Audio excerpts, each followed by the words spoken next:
Bonjour, aujourd'hui notre histoire s'intitule « Aux urgences ».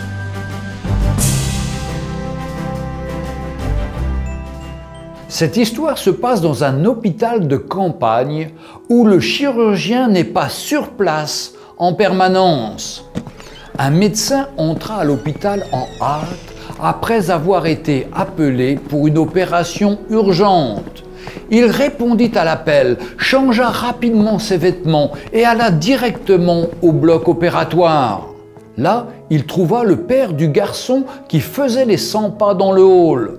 En voyant le médecin arriver, le papa s'écria « Mais pourquoi avez-vous pris tant de temps pour venir? Vous ne savez pas que la vie de mon fils est en danger? Vous n'avez pas le sens de vos responsabilités ?»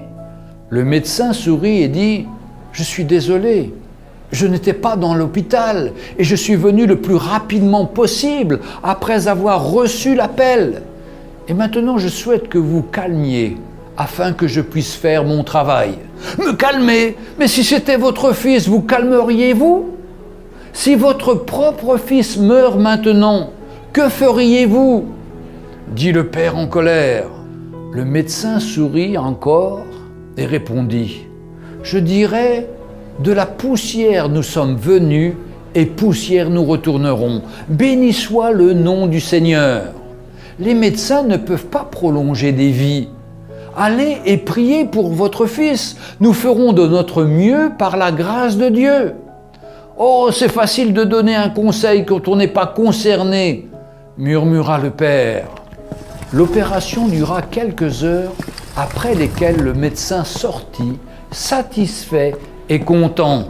« Merci Seigneur, votre fils est épargné. Si vous aviez d'autres questions, demandez à l'infirmière. » Une fois le médecin parti, le père dit à l'infirmière « Pourquoi est-il si arrogant? Il ne pouvait pas attendre quelques minutes pour me parler de l'état de mon fils ?» L'infirmière répondit, les larmes dans les yeux. « Son fils est mort hier dans un accident de voiture. Il était à l'enterrement quand nous l'avons appelé pour opérer votre fils. Maintenant qu'il a épargné la vie de celui-ci, il est reparti pour finir l'enterrement de son propre enfant. Ne jamais jugez personne parce que vous ne savez pas ce que celle-ci peut traverser en ce moment. »